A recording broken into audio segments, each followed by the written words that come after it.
What's up, everybody? Welcome to Value Town. This is episode 167. Man, it's kind of crazy. I'm ChanManV, and of course, Gaara's here, joining me as always. What's up, buddy? I'm super excited. I love Hearthstone, and it's so much fun. And I'm super excited to be on the show. Yeah, awesome. And then we've got the oxymoron himself, BoarControl, on the show. Coming straight off of playoffs this last weekend, and it's first time on the show. So welcome, man. It is, yeah. Thanks for having me. Looking forward to it. Yeah, it's going to be a lot of fun. And everybody that's joining the chat now, I hope you guys are ready to talk about some, obviously, HCT playoffs, given that BoarControl was just there and just happened this past weekend. We've got the final results, the brackets that we talked about. XR posted it. And then we've got a bunch of interesting news that involve balance changes and possible cards. So I actually know what the possible cards could be that they end up nerfing or changing. So definitely want to give our insight on that. And then, of course, meta, just what's going on this week. Lots of early climbs. Watching, BoarControl, I think, get into Legend on all three servers has definitely been a learning experience this past week. And then some Q&A at the end, of course. But to start off, just want to mention that this episode is sponsored by Dollar Shave Club. So if you are in need of a razor, definitely go check out dollarshaveclub.com, and we'll talk a little bit more about it later. And of course, HS Replay, our Value Town is an HS Replay show now. So go to HSReplay.net and check out the most amazing stats you'll see in Hearthstone. I'm not biased at all. But let's talk about this week. Let's just jump on just what we've been doing this week in Hearthstone. And yeah, BoarControl. I was just mentioning your climb to Legend. It's just so easy for you, man. I'm just watching you play Tempo Mage, and it's just it's 2 or 3 hours. You go from rank 5 to Legend, and I'm just oh man, that's the easy life. So how's it been, man? Been just as easy as it looks? Yeah, it's been every month in the competitive season now. I just have to grind on all 3 servers, get Legend, and then the goal is to get high Legend. So I try and just play a deck that maybe I'm not 100% on, and just played some more Tempo Mage games, because of course you have to prep for tournaments all the time as well. So I've got DreamHack Tours coming up. Yeah. So I wanted to practice some Marlot Paladin, practice some Tempo Mage, maybe try a couple of different cards, secret package in the Marlot Paladin, see how these go on the climb. But generally the climb is always nice and quick compared to grinding in Legend afterwards. Yeah. Gaara, how's your climb been early season? I'm almost Legend on the 3rd server now. Mm-hmm. Cool. First, I didn't even plan on getting Legend on 1st server, but I did Legend in 2 days on both other servers. Just nice. I'm not even playing so much, and then I'm I might as well play Europe. I was playing fun decks, and now I'm rank 2, so I'm 5 stars, so I'm almost legendary. It's just playing so fun fast. decks. Wow. Yeah. Nice, man.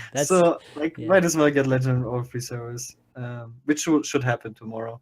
I'm just playtesting a lot. Also, I'm going to DreamHack Tour, so I'm playtesting a lot, and at the same time I'm getting Legend, so it feels good, man, I guess.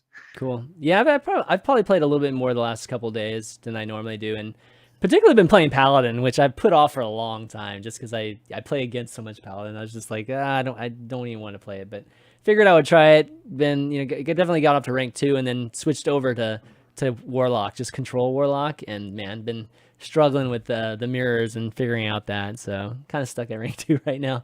But playing Paladin is easy life, man. It's just it's so easy to climb once you figure out how the mirrors work and just the little things. It's crazy good.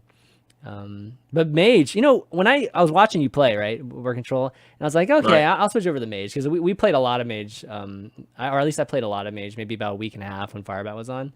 And I was switching over, and I was okay, shoot, man, he's winning 10 games in a row and stuff. So I better do this, right?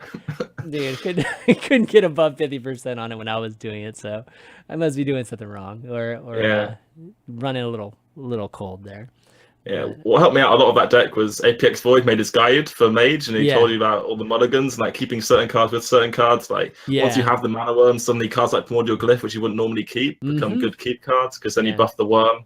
And he made a lot of good points about general matchup techs and stuff, and just make sure you play in the best 30 card list as well. There's some lists which play Vex Crow. I don't really think that list is as good, sort of thing.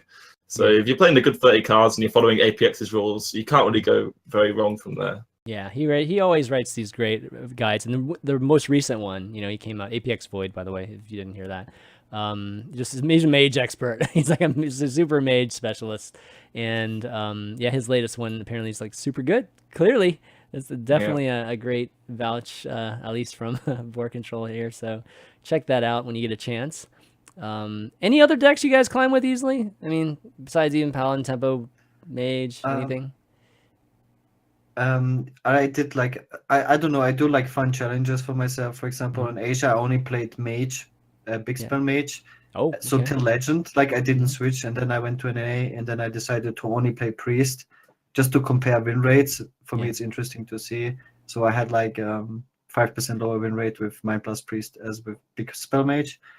And then then I go like you and I only play Warlock just to see, just to compare win rates. That's cool though. Yeah. I don't know. Yeah. That's good to kind of isolate a strategy per server, and be able to do that. Because I find myself wishing I had that kind of setup, because whenever I want to switch over to something I'm not that familiar with, I'm going to obviously be affecting my rank on whatever server I'm like my main account or whatever. So I kind of wish I was doing that sometimes. But Big Spell Mage has got its pockets, right? Like there's definitely some good matchups right now for Big Spell Mage. But I think it really changed a lot. I don't know who made the most recent build, but to include a lot of healing. I think Big Spell Mage was really bad last month, and there was like a new list. I forgot where I saw it for the first time, but they played like the Applebaum and the Jewel Scarabs. Just a lot of healing, so you can contest Tempo Mage. And after I played that, it really pushed the deck. And I also liked Zetalot's build of Mind Plus Priest, because he added the Squashlings. This also really boosts the power level of the deck by a lot. Which one's the so much more Squashlings? fun. I forget. Which one is? The 2-mana Echo card from Priest that heals. Oh, the 1/3. Oh no, for the 2/1, right? Because that creates a 2/1 every time. Right. Yeah. It's like also a lot of card. fun, and there's so many synergies you can do. Like you can do cool plays with like Cleric, Squashling, and on a damaged Twilight Drake. Then you suddenly draw 3 cards and you have a full board. So it's kind of like the new circle combo. It's very cool, and it's a lot of fun to play. And you I like these cards where you can think and be greedier. Then you wait till turn 10 and then play 5 Squashlings, or you play them early just for tempo. You get 2 Squashlings. It's very cool. Yeah. But besides like super new decks, I think there was the most hype around after Xixo reached rank 1 with Even Paladin. I mean, everyone was playing Even Paladin, but if not everyone was playing Even Paladin by then. Everybody was already playing Even Paladin. Like what's new? There are like 5, 10, 20 different versions of Even Paladin, so it's all the same, man. And eventually, I didn't. One thing that I was wanting to try was it Jambre's Warrior? Even Warrior? Yeah. I didn't get a chance to play it yet, though, man. But I was like, oh, man, this looks... It didn't look so bad. Clearly it's not bad. I mean, if he climbed to where he did. Yeah, he's 60% to Legend, he says. Yeah. That's pretty must be good. Yeah, that's pretty damn good. It looks like it's good against aggro, for sure. But I wonder how it matches up against Q-Block and Control Lock. It sounds like when you say Even Warrior, he picked the worst 2 possible combinations to stick together. But the deck actually is alright. Even Hunter. Even Hunter. Hunter. Is that even worse? That's a challenge. Nah, 4's pretty good. Because all good Hunter cards are old. Yeah, the 3s are gone, which is like huge for Hunter. But 4's pretty good. Yeah, 5 too, right? 5's the killer card. All right, but we'll talk, I guess, maybe a little bit more in depth in a second here with the meta. One thing I did want to follow up after last week was really check out what the community ended up voting for in terms of, in terms of the brackets that we discussed last week. So, we made our own predictions, and then Ixar posted the actual results. And, dude, Falcone, I think, ended up being correct to this prediction with Dr. Boom being the community's best card ever. So, BoarControl, you weren't here with us last week. So thoughts on Dr. Boom being the best card ever? Of course, I've been following the bracket like everyone else on Twitter this whole time, and I was there voting away for Sunky Time every time.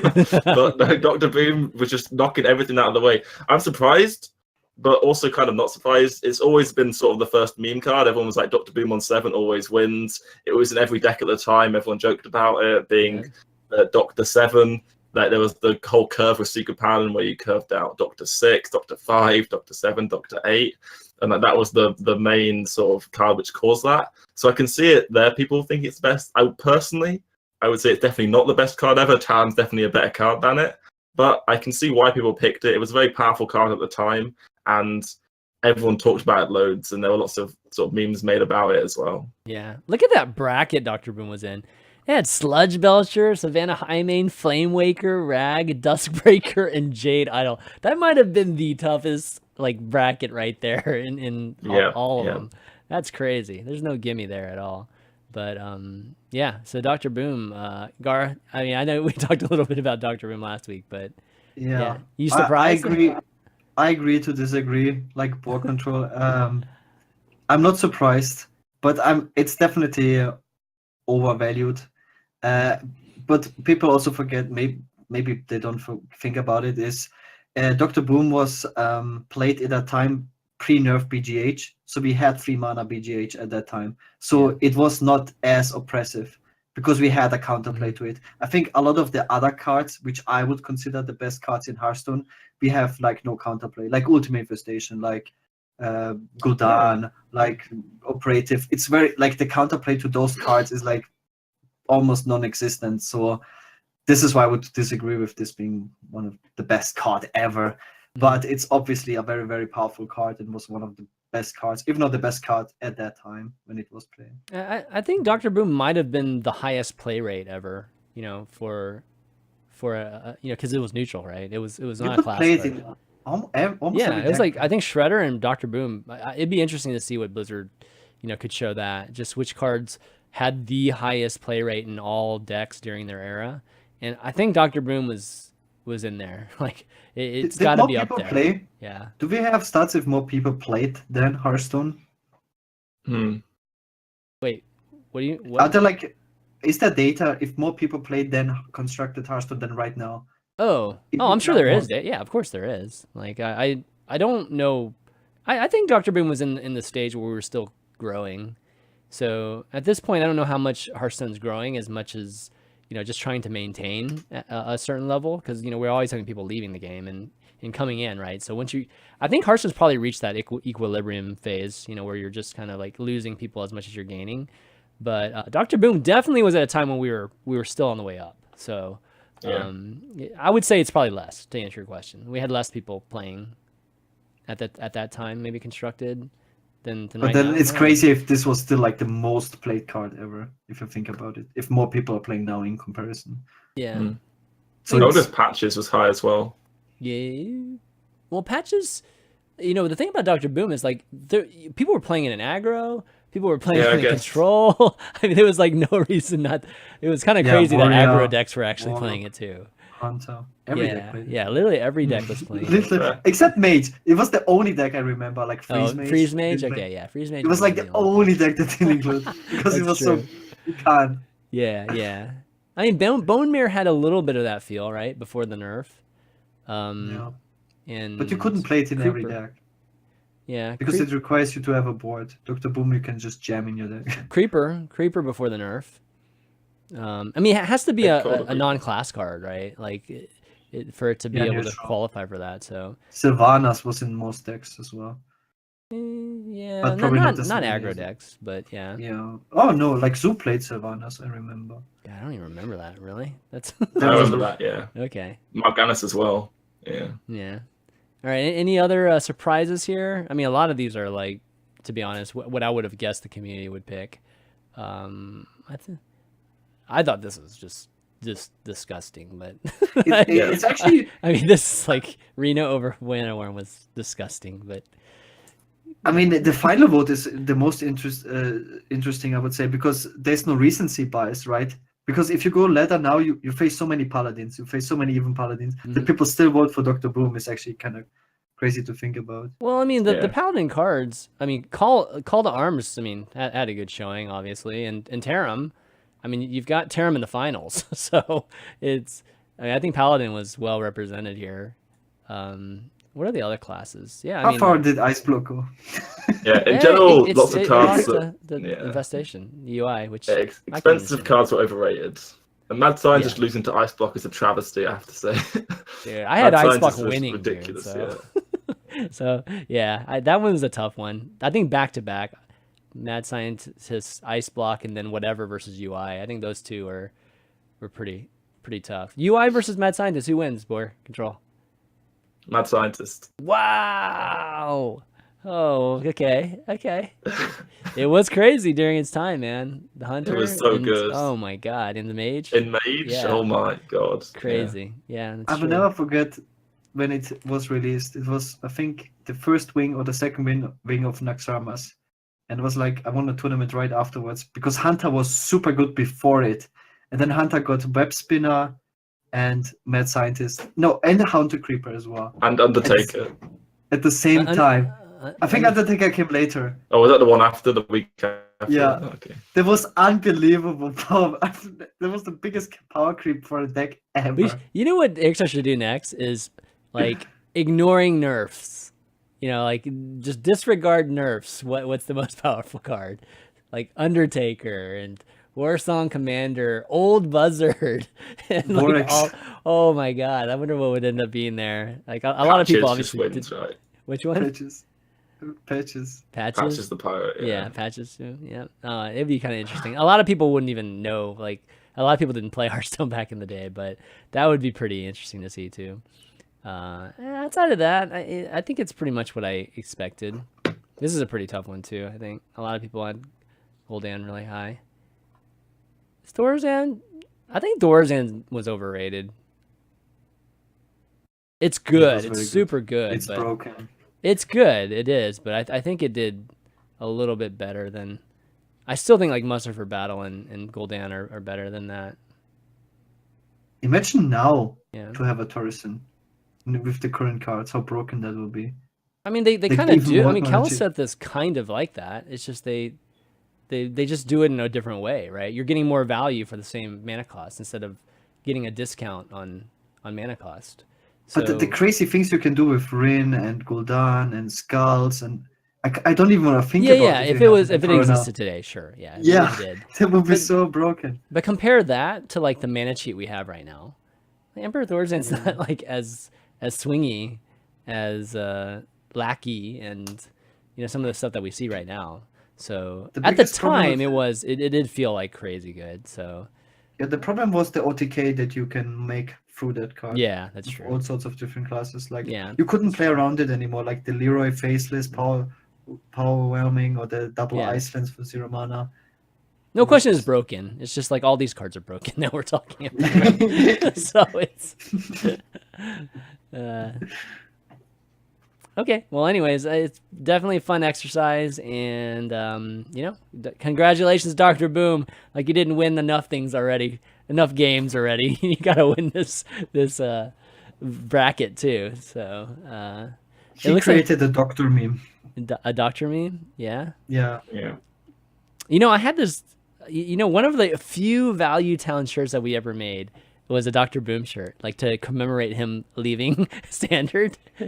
But so I think we might need another piece of commemorative Dr. Boom stuff from somewhere, not necessarily us at Value Town, but somewhere. That'd be pretty funny.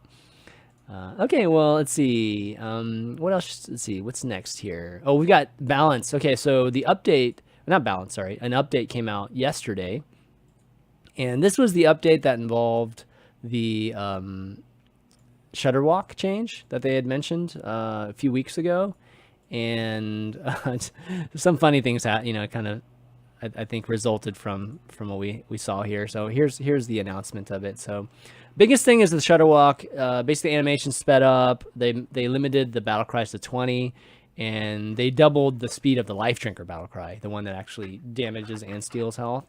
And then they did some tweaks to Arena, nothing very specific, because I guess it's kind of hard to be specific about tweaking the appearances, appearance rate of cards. But let's talk about the Shudderwock one. So there's all these people trying to get like Dust back and like, oh my God, Shudderwock is so much worse now. But thoughts on this? There was one Shudderwock Shaman at playoffs, so it kind of affects But there's barely everyone ladder at all. Like, as you said in your article, only 1% of Shudderwocks ever went above 20 battle cries. So it's really not affecting too much. Maybe the life drinker battle cry animation getting doubled affects play more, because that actually sees play in other decks like Mage as well now. And that'll just, maybe people won't rope as much now, but like a tiny difference, I guess. Gaara, what do you think? I mean, I have to agree. I'm like, I was shocked to see the outrage of people. I want my dust refund. I want I want my dust back. I crafted this card and now it's unplayable. It's like nobody ever used 30 battle cries. It's so ridiculous. And for the OTK, you don't need it. You need 4. And you don't need like these additional 50 million battle cries. It's about replaying Shadow Shocks for 1 mana. Yeah. I really don't understand. It's actually so funny. It's really funny, actually. Yeah, like the query I ran on, and it wasn't actually an article. It was actually just a Twitter post that I posted. That what I saw from at least querying our data is that I think it was capped at 30 battle cries, because we didn't actually get any games where it went over 30 battle cries, which, given our community, there would be somebody who would pull off, a 32, 30, whatever, 5, or whatever it is. And the fact that we didn't see it, I think that there was already a cap at 30. So they basically lowered the cap to 20 here. Yeah, 1% of the games didn't even, only 1% went over 20, just whatever was 21, 22, 23, whatever it was. So not much of an effect there. I think it's just more quality of, it's just quality of these Shudderwock games. So things will just move faster. Not going to change anything. The results are still going to be the same, guys. Like, you're not going to all of a sudden like lose more because there's only 20 battle cries or anything. So yeah, not much of a change there, and thus like no refunds for Dust. We should really tell people, like, non-jokingly, this doesn't affect the Shadow Shock OTK at all. You can still play Shadow Shock if you want to play Shadow Shock. Yeah. Don't go ask Blizzard, yell at Blizzard. Let me find that tweet. I'll find my tweet. I actually even have the it's a bell curve as to like where the winning percentage. It's like, I think the sweet spot's like 8 battle cries, if I can find it. Yeah, I basically posted a picture of the graph. So I think the sweet spot's like 8 or 9. So yeah, if you're getting 8 or 9, you're good. You're definitely good. Even for the infinite Shadow Shock lists, you're good to go with 20 battle cries. For the infinite value generation. But it's not infinite, Gaara. Like, what are you talking about? It's not, yeah, so it looks like the sweet spot's 9. So 9 has the highest win percentage here. Yeah. So, or at least not the highest win percentage. Sorry, 9 is where it happens the most. So this is probably where people are winning the most, given that it's happening the most there. So I think it can probably. Yeah, it's just sort of on curve as well. I play a battle cry each turn beforehand. What is the sorcery? I want my dust back. Jeez, dude. Yeah. It's funny. But, the arena thing, might as well mention the arena tweak. There's definitely been a lot of criticism, coming from Crip and some of the other arena folks, mostly Crip, like recently, really talking about just appearance rates, because now that they've switched the arena to show higher power, or at least similar power level cards. I think it's been long enough now that people are finally, making more of a clear assessment as to whether this is better or not, or arena is actually better now, or it wasn't, or better than it used to be.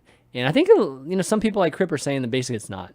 And, some people are saying that it's starting to look a little bit more like standard, just because of a lot of the good cards happen to be the same good cards in standard, so they're kind of showing up a bit more. And then there's a little bit to there's definitely some cards that really just aren't good, and they're obviously showing up with some of the best cards in Hearthstone. And I guess some people are just not sure as to why that's happening or not. So I don't know. BoarControl, Gaara, you guys play arena at all or no?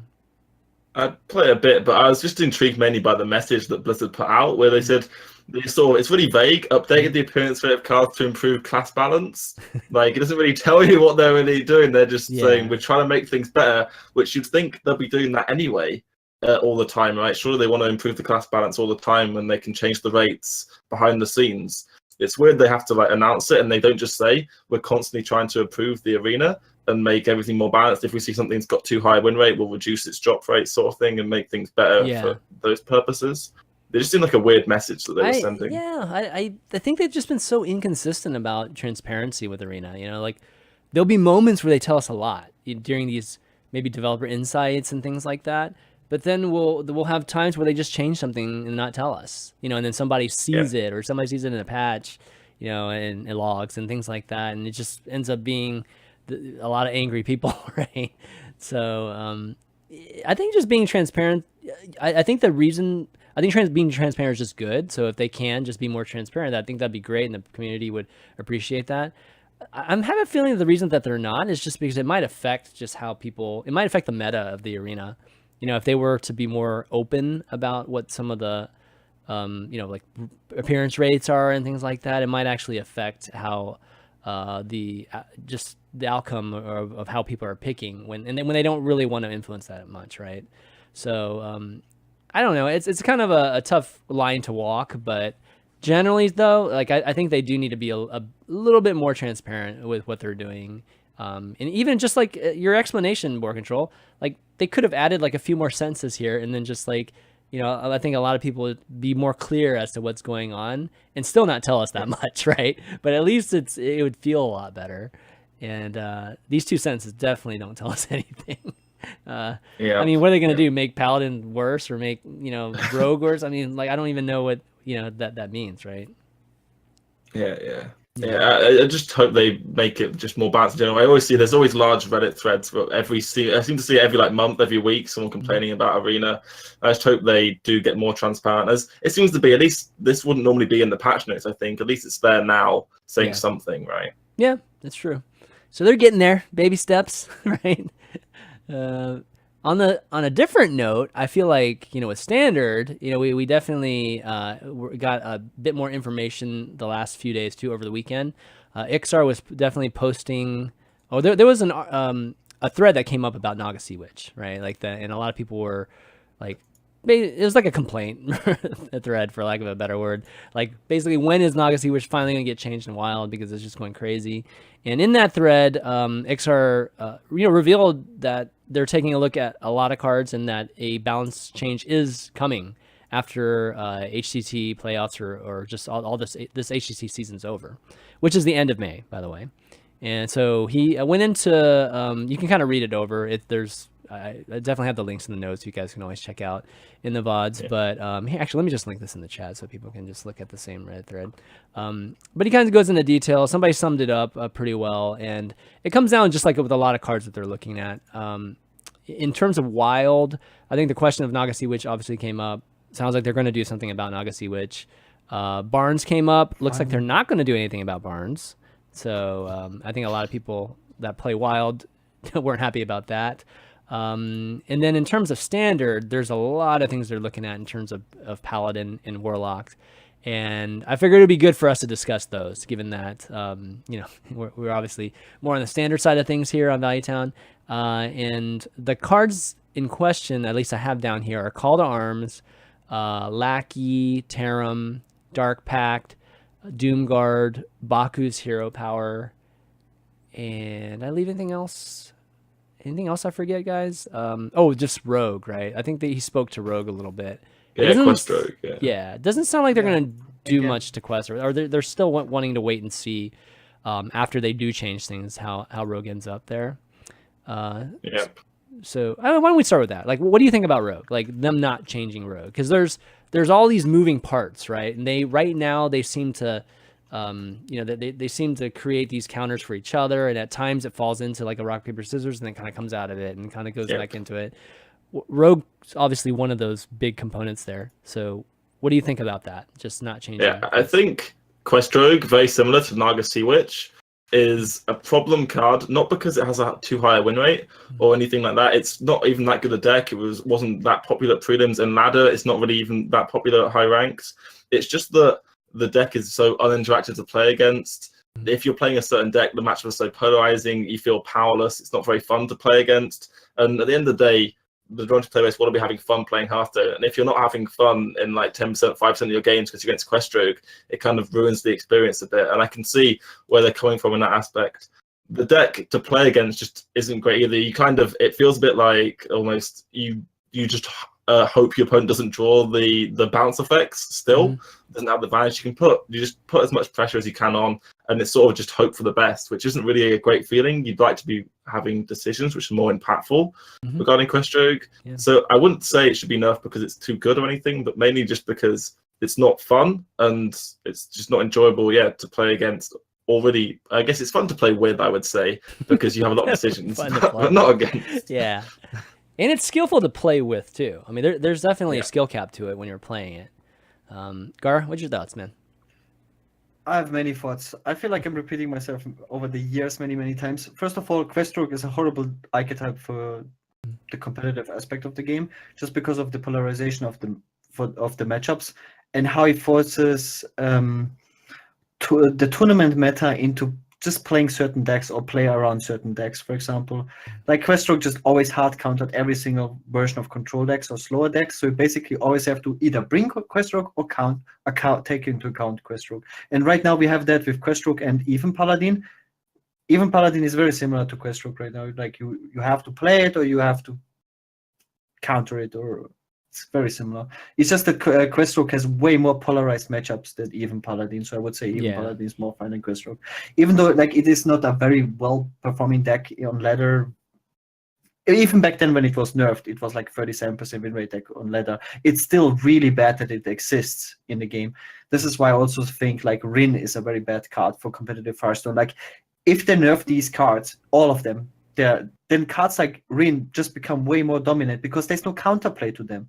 It's really bad to have cards that just, okay, he happened to draw Rin and Dark Pact, I guess he just won the game. Because there's no counterplay to it. I'm telling you, no slower deck can counterplay. The only counterplay we have to this right now is Azalina, and that is really questionable as a counterplay card. I mean, I think the Rin discussion is a totally different discussion, but because I think you could build a greedy deck. I mean, you can go even greedier and play against a Rin deck, like if you wanted to.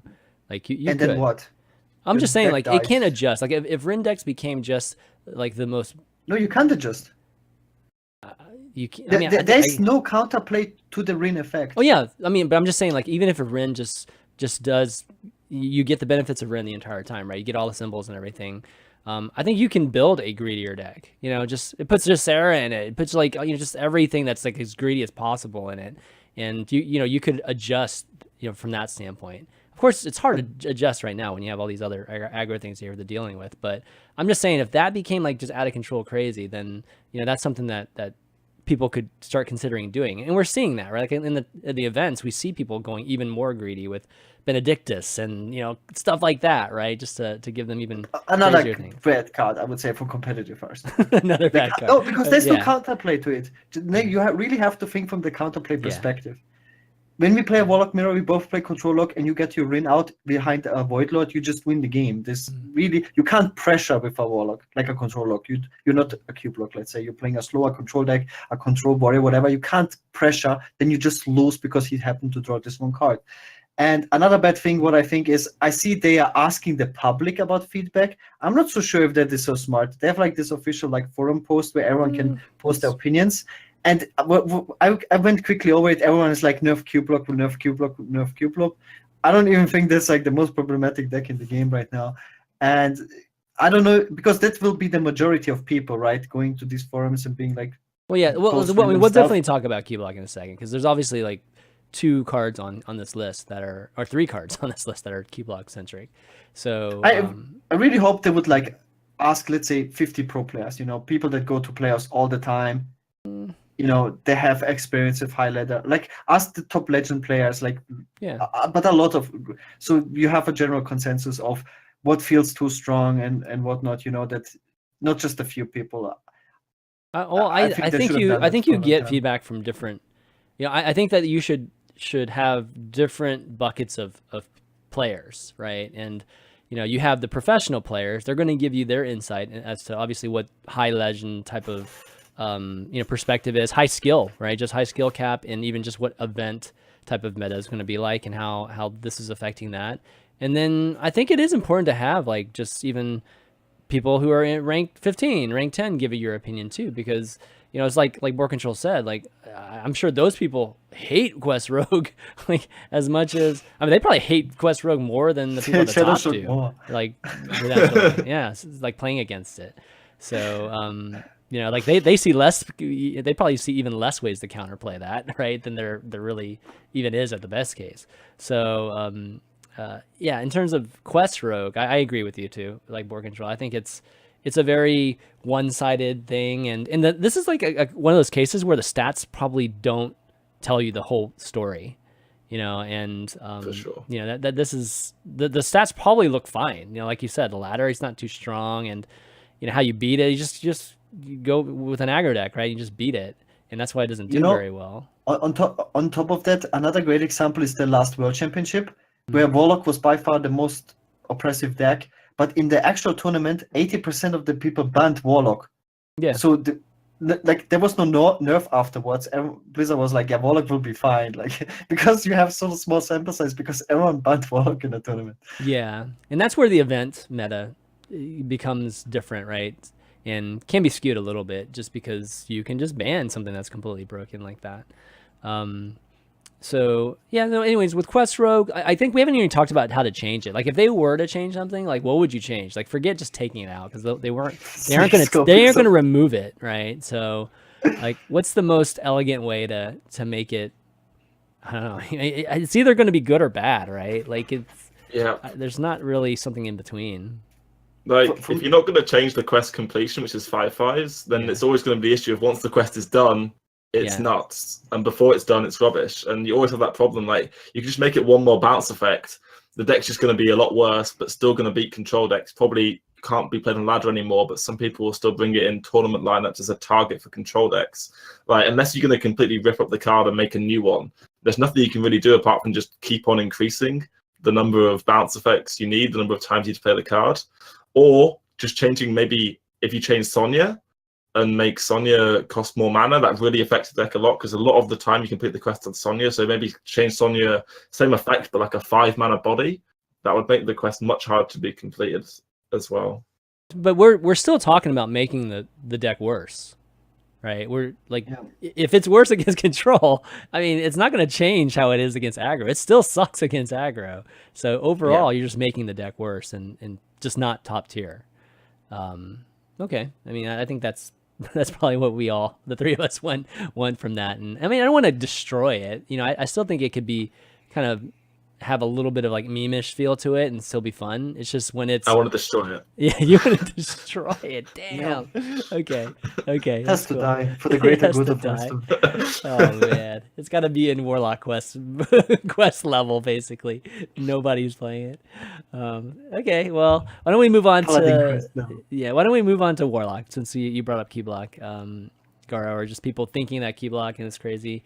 And you know, Keyblock, I remember when a lot of us were just we weren't sure, but we were kind of chuckling when Trump said that after like a day or two of the expansion back then, he was like, Keyblock is the most powerful deck that we've ever had in Hearthstone. And at the time we were just like, are you serious? Like that, you can already say that? And you know, looking back on it, I think he's potentially right. Like in terms of the dynamic versatility that you actually see from the deck, the synergy, just with so many cards to synergize. And because of that, because there's so much synergy, it's hard to put a finger on exactly what, you know, we'd like to see change just to like bring it down a notch. Because, you know, again, like it can have a little effect kind of like Quest Rogue. It could be devastating to it, or it could just be, you know, just, you know, just right. So it really just depends. So, yeah, BoarControl, what's your thoughts? Like, what card would you choose? We'll each just kind of like say what we think we should change. It's strange with Keyblock because we've seen the meta adapt quite strongly against it this expansion. With even Paladin has two oozes, 2 Spellbreakers often, and like the most powerful cards you say might just be nerfed, like Skull or something, but everyone has weapon removal. You see these priest decks with double weapon removal, Paladin double weapon removal. Even like people playing Quest Rogue with ooze. Like if you look at the playoffs decks, some people just had 2 weapon removal cards in every single deck they brought, even in their own Warlock deck, to try and destroy the Skull. So it's not like the Skull's so ridiculous there's no counterplay, which is a bit like with Quest Rogue had the issue of no counterplay to the 5/5s. You can actually play multiple science effects, multiple weapon removal, and then get there against a cube lock. So it's difficult to put a finger on what card. Maybe just something like which would affect control as well. I think the Possessed Lackey could go up a mana cost to 6 potentially, and that just slows it all down a bit. The Void Lord comes out slightly later. It's not so good against aggro. And then there's obviously the problem card with Gul'dan, because how I find is what I notice in the games is they can play for no value for the whole game against Paladin, but because they have Gul'dan and the hero power, and the hero power is so good, they don't need to play any of their cards for any value at all. They can Twisting Nether like a board of 3 dudes, and it doesn't matter because they're always going to win when they get to turn 10. So I'd like to see Gul'dan changed, if anything was changed. Maybe reduce the number of demons summoned, or make the hero power slightly worse. Maybe 2 lifesteal. Maybe Yeah, I think 2 I'm would not be sure. It's hard to know what exact number to go with without testing it. But I think Gul'dan's probably the card which is most problematic, least to counterplay. Wow, Gul'dan's not even on this list, right? I actually, it's not on the list. Yeah, he might have mentioned it though. I He think might it have was- mentioned Gul'dan too. Yeah, I think he did. So let me. Like I had games where I was like 6 cards ahead in fatigue, and I still lost to Gul'dan hero power Me too. yeah. Yeah. because it's so ridiculous. I think deal 2 damage and heal for 2 is good enough for how good the card is. It's still a because- great hero power doing 2 damage yeah, and healing it's for still 2. be insane. Yeah. I think now it's just outrageous how powerful it is. Like it's so like you win fatigue games so easily, and you have the ring as well. You have the skull as well. It's just that Warlock has so many things that other classes don't have. Maybe you can do something similar like they did with Hunter. You increase the cost of Dark Pact, by 1 mana. Then you increase Lackey by 1 mana, and then together it's like already an 8 mana combo, and then it's not as powerful anymore. But as BoarControl said as well, Q-Block doesn't feel so oppressive at all, just because every single deck attacks against Q-Block, and it's like every single deck has double weapon removal, every single deck has double silence, and then Warlock 4 has like around cards. 55% win rate. It's crazy. 4 cards dedicated to countering it, and you still lose still every sometimes. It's crazy. So the strongest deck doesn't feel like the strongest deck just because every single deck counters it, but it is obviously a problem, because if you go to a tournament, if you play ladder, you always think in the back of your mind, I guess I have to run double weapon removal for Q blocks to have a chance, because Skull of the Manari is so powerful that if you play the card, your opponent doesn't have a weapon removal, you will most likely lose the game against Skull. It's probably the strongest card in the game, but there is counterplay to it, but it forces every single Yeah, deck but to have the counterplay is the same as like playing BGH in every single deck back in the day. Like it's not the proper way to do it. I mean, the thing about weapons too is that it is useful against Paladin too. So it's not purely just a Warlock thing. A Lunith, it does well against that too. So right now, in terms of these kind of hate cards or whatever, or just at least anti-weapon cards, it's a perfect time. Like all the top decks use weapons, so that's the main reason. The silence is, I think, where you can like kind of take a look at it, and that's where I'm gonna go. I mean, Gul'dan I think is a great choice. I think that is something that you guys said, and the change would be awesome. But for me, I think it's the mana cheat. Like I think that was the biggest issue with Kobold and Catacombs, is them introducing all the mana cheat. And right now with Warlock, we have this like, whether you have it in your hand or you don't have it in your hand, we gotta wait for you to cheat out like a Void Lord or a Doom Guard. And I think if you remove one of them, then all of a sudden you really do affect the win rate. It's still a strong deck, but you definitely take away just them having everything kind of covered. So I think that Lackey would be better. There's some times where I think Lackey, sometimes I think weapons, but it's the combo with cubes, actually. I think that's the broken part of it. It's like if a Lackey survives, that you do the cube combo afterwards, or if a Skull sticks and then you do a crazy cube combo. Same if like Umbra sticks. If something sticks for Warlock, you do some crazy turn where you can't basically come back from. Mm-hmm. And that is the huge problem, right? Like Mage can't polymorph because you already cubed into Dark Pact and already 3 Doom Guards died. You will get 3 Doom Guards back from Gul'dan. Yeah. Or whatever, you play something with Umbra and you suddenly have a full board. Like sometimes they just play Giant into Cube and then go Taldaram on the Cube and they have suddenly 4 Giants or whatever. Okay, so we're talking about Cube too. Like, should Cube be looked at too? I wonder how good Warlock would be without Cube. Like if it how broken, because there's no monies off, you have limited resources, right? If you have disablers like Polymorph, it has a huge effect right now because there's only Gul'dan, right? That's all they have. And if they get unlucky, sometimes they have a full board of Voidwalkers and it gets screwed. Yeah. But without cubes, the deck would lose so much power. Like, it is really the cubes that give them the power. But the cube is the coolest, most versatile card, though. Like I like cube a lot. I would have a hard time taking cube away, given what it does. Because Cube's only good because of the whole deck around it. Like Cube isn't the card. It's only if they've already stuck a card that they've already got the Doomguard or the Voidlord or the Giant that the cube becomes good. Cube on its own isn't really a problem. It's I'd say the other cards which cause Cube to be good are the problems, maybe. Okay, let's talk about Doomguard, right?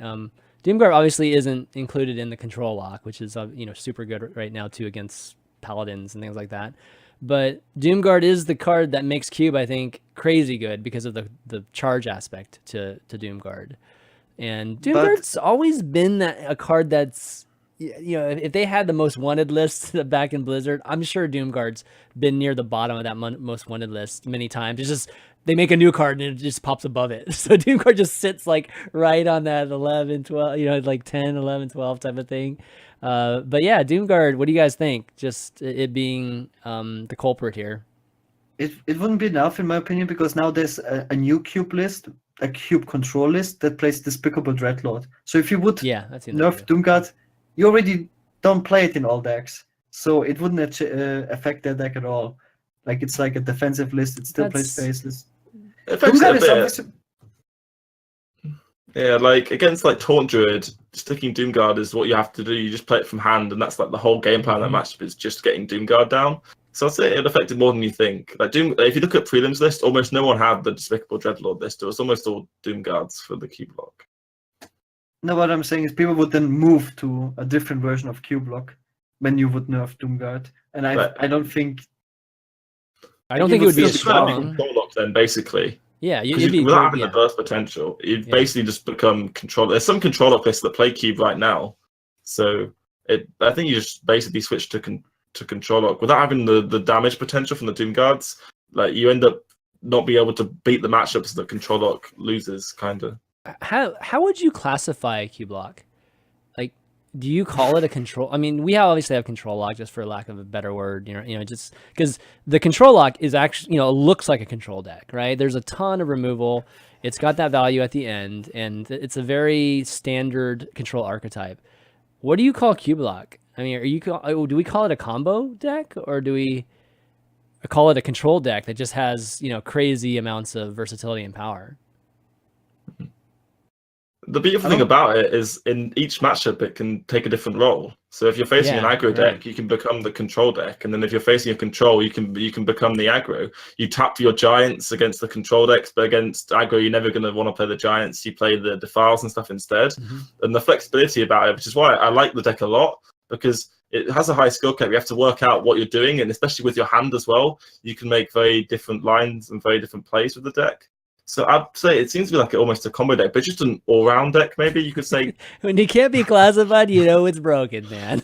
That's how good it is. Like we definitely have seen some decks. I mean, we've seen obviously mid-range combo decks that result in combo like with Druid but I don't think anything that's been hard to define as this one, because it's just so good in many different ways.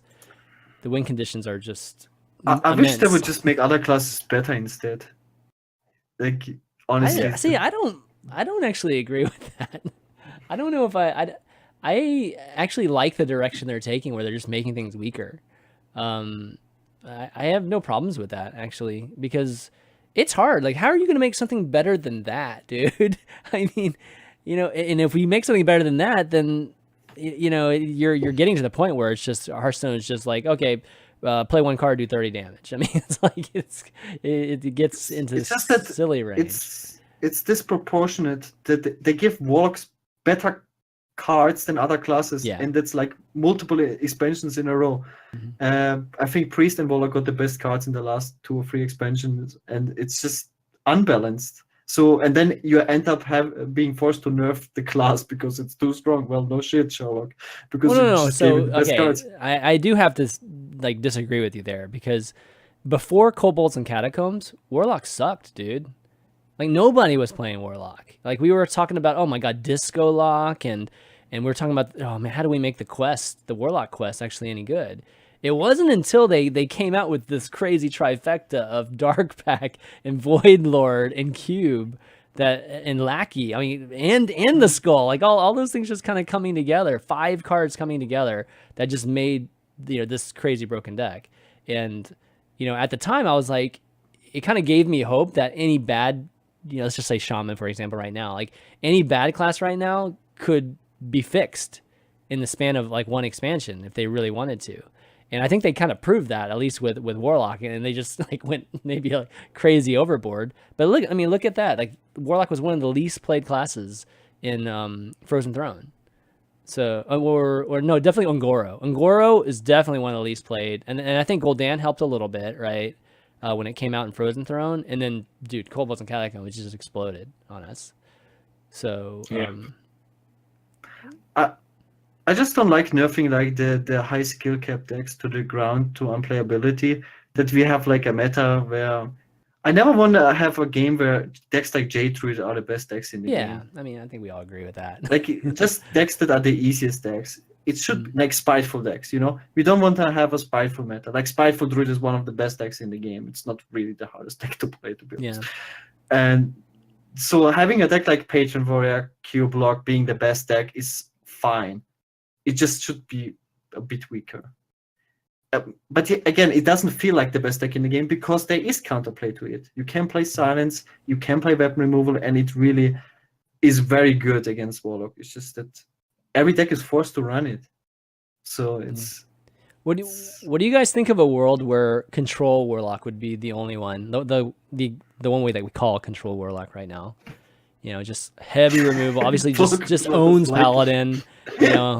I mean, is that what we want? Like, do we want a world where? No. Yeah, I don't think we want that either. So, it's difficult, man. It's not an easy job for them to try to figure out. Like you said, Gaara, though, I think that Warlock has an excess of good cards right now. Like there are cards sitting in the collection that they're collecting dust. We don't even play right now, which is insane, where we have other classes that have just a bunch of junky cards that we don't have to choose from. So yeah. I agree. There's an issue with the Q block is it being around for a year and that getting a bit stale. Then you might want to change things up, especially with the lack of new cards. Only Lord Godfrey's he's playing the new Warlock deck. It's basically the same deck. Mm-hmm. It would be nice to see they could change some cards just so we see more play of some new cards potentially, rather than having the same Q block list running around for the whole year. So for that reason, I can see another reason for the change rather than that just being good, just because things get a bit boring after a while. Yeah. I guess what card would affect both Control and Cube? I think we look from there. So Gul'dan obviously would be that. Lackey and Gul'dan. Yeah, Lackey and Gul'dan. Yeah, I think those are probably the best candidates then. Just something that affects both. Void Lord has such a bad drawn win rate and played win rate because when you play it, you often just die to Spellbreaker. Yeah, it's really difficult to get it out of your hand. Like if Lackey's nerfed, then the Void Lord package becomes awkward to play, and then suddenly Gul'dan's a lot worse as well. Everything just snowballs, right? Mm-hmm. Yeah, that's definitely a good point. Okay, so that's Warlock. Let's talk about Paladin now. And Paladin, the two cards I mentioned there are Call to Arms, no surprise.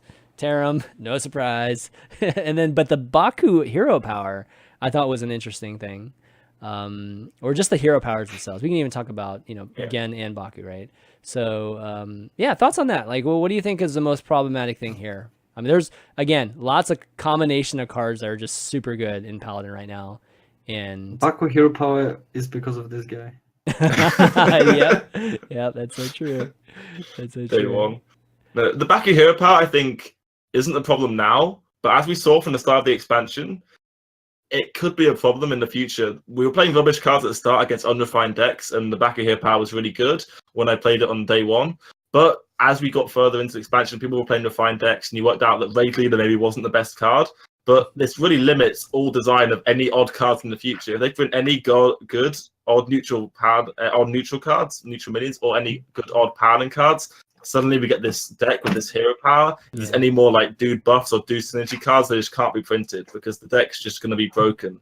So I think it's more of a long-term lookout for future expansions. But the hero power probably needs to be changed. It's just too much resource development, just way too strong, I think, in aggro matchups, especially if Warlock gets nerfed. You see Paladin on the rise again, right? Yeah. It's interesting to compare Baku to Glenn, though. That Baku is a problem, but not the even hero power. It's because it basically has the same problem, right? Like the more even cards you get, the better the even decks become. And right now we see basically even Paladin dominating, but still Baku is the problem. Well, it's because it's because of the. I mean, it just happens to be the case with Paladin here, you know, because like if you we were talking a little bit and Rogue.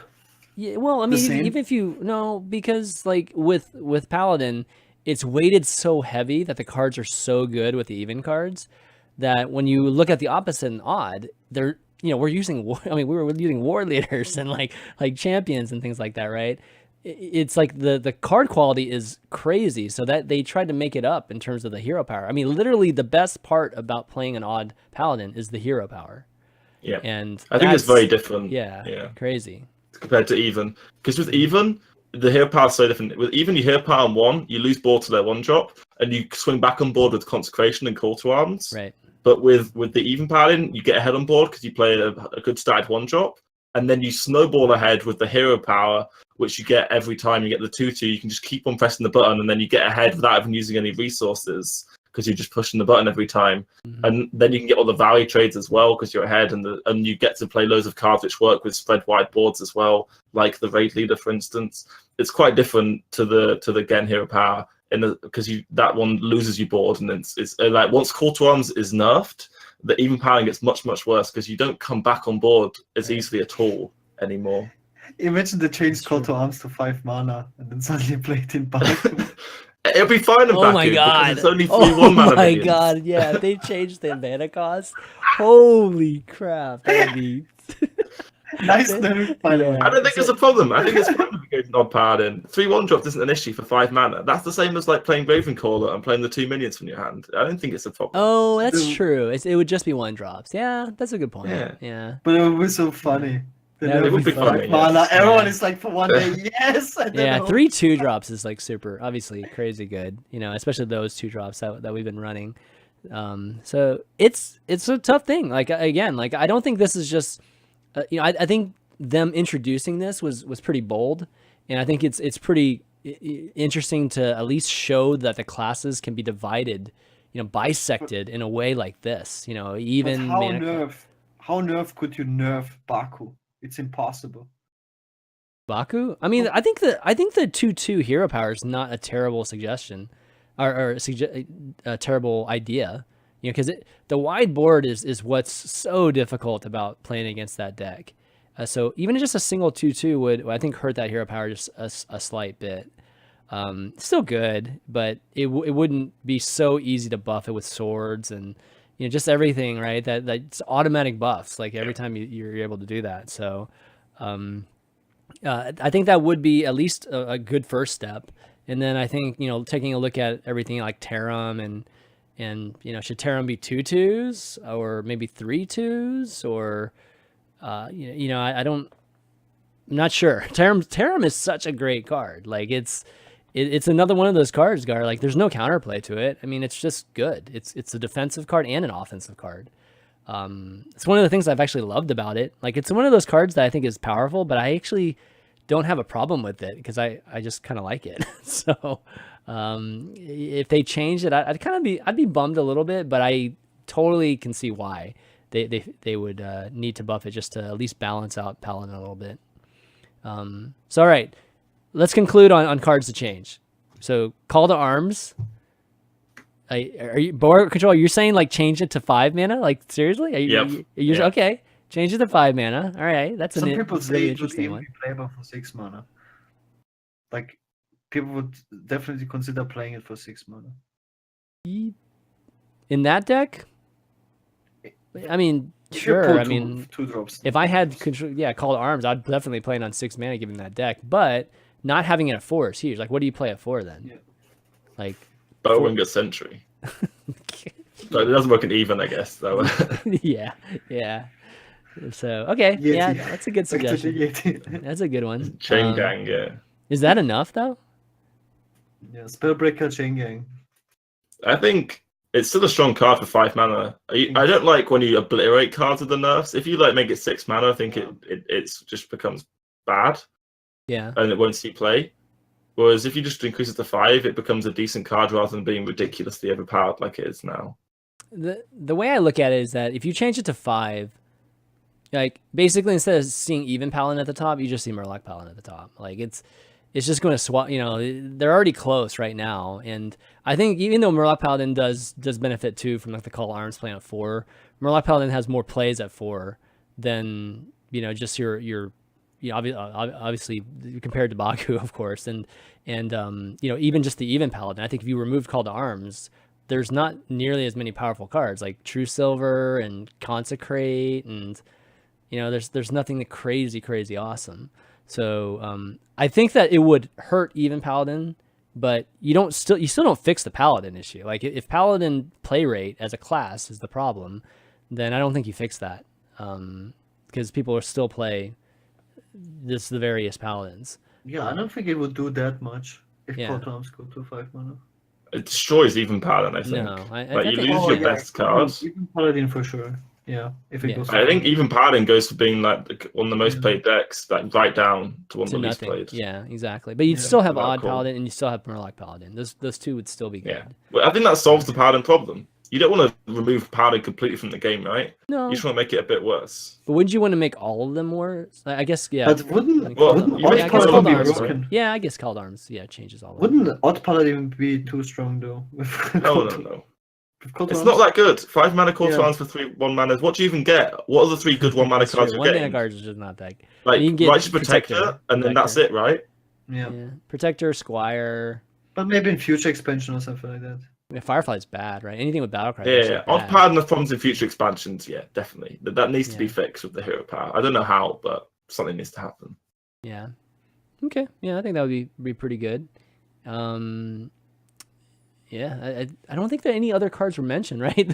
Those are the only two. Are there any other cards you wish you would seen on the list here? Like in terms of maybe not Paladin and not Warlock? Me personally, cards that I don't like, as I said many times, cards that are, I think, bad for the competitive aspect of the game. Cards like Grin, cards like Archbishop Benedictus. It's like we don't see them too often. For me, it's very similar like Quest Rogue as an archetype. I think I mean, like you want to see really people hate on outplay each Benedictus, other. right? I don't. I think Yeah, of it's Benedictus like Dead Man's Hand, it's type of feel to it. It just like adds a bunch Yes, of cards, and I don't think that's a good direction to go with control decks. okay, yeah.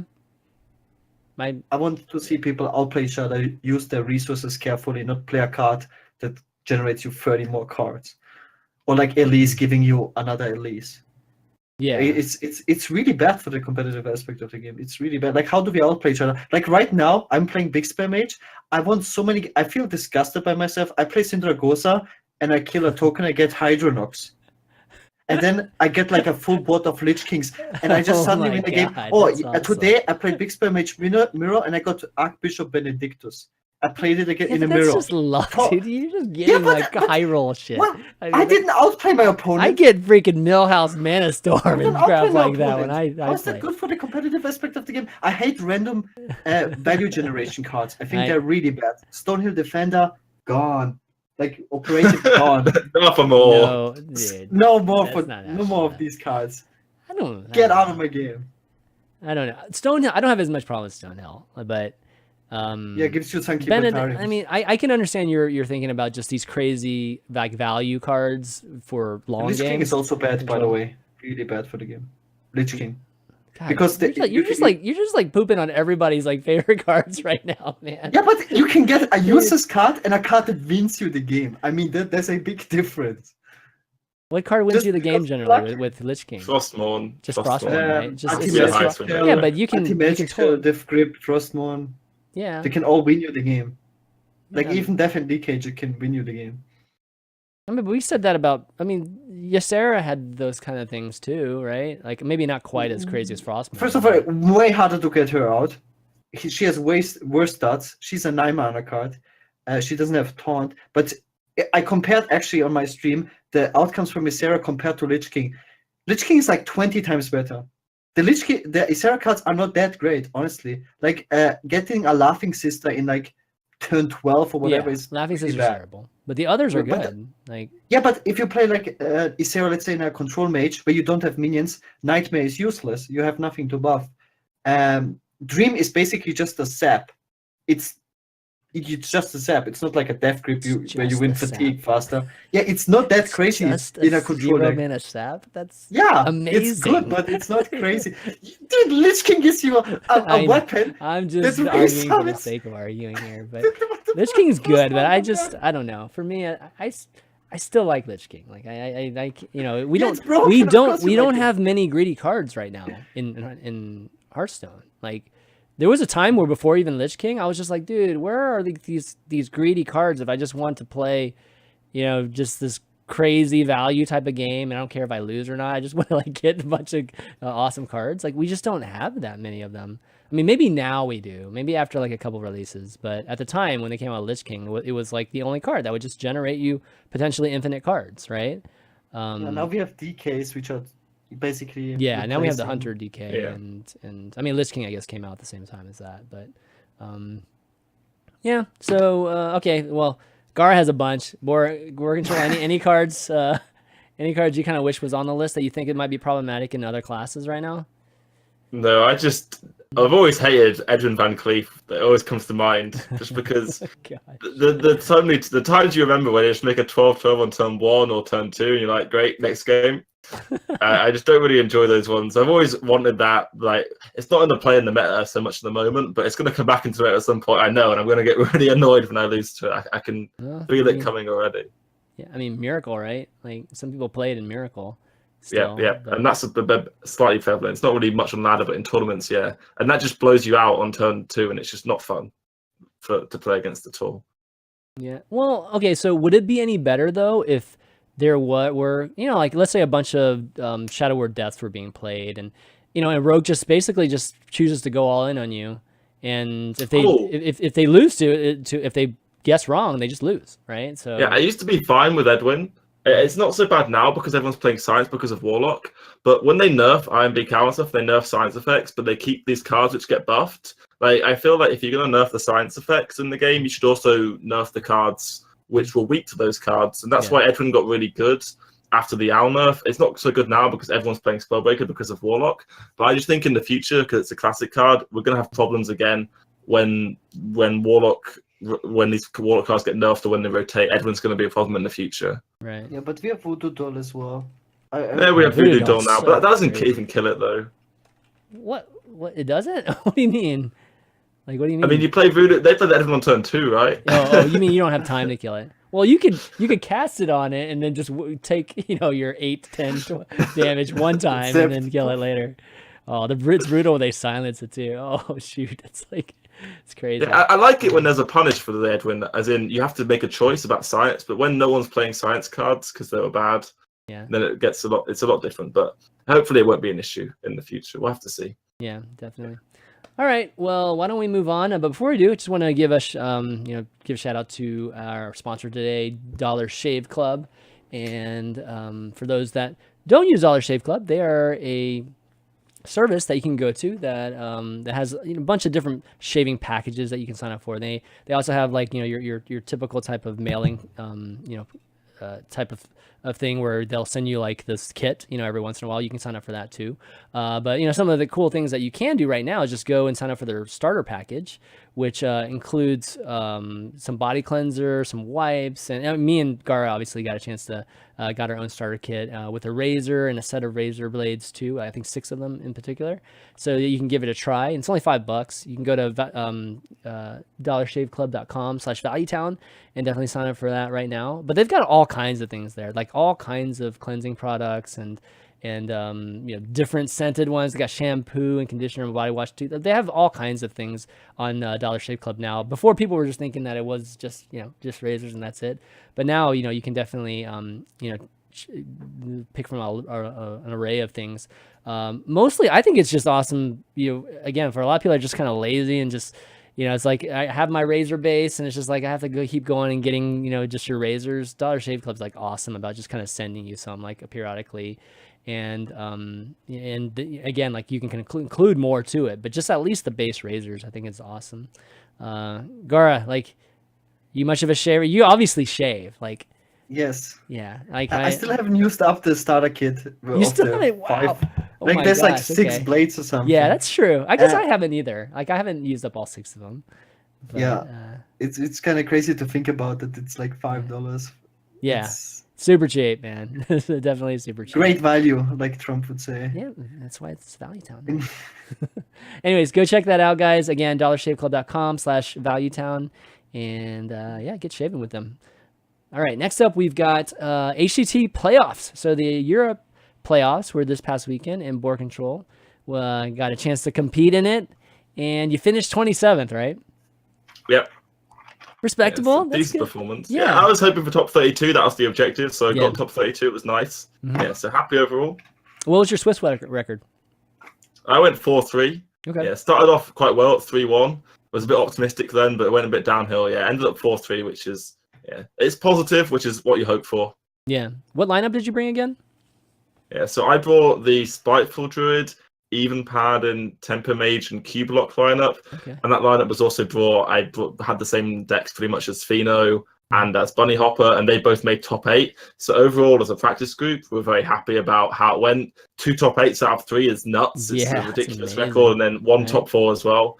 Yeah, was great. And overall, the 75% win rate across the board, all 3 of us. So we're very happy about it. Yeah. Is there a site that shows the team rankings right now? There is not. No.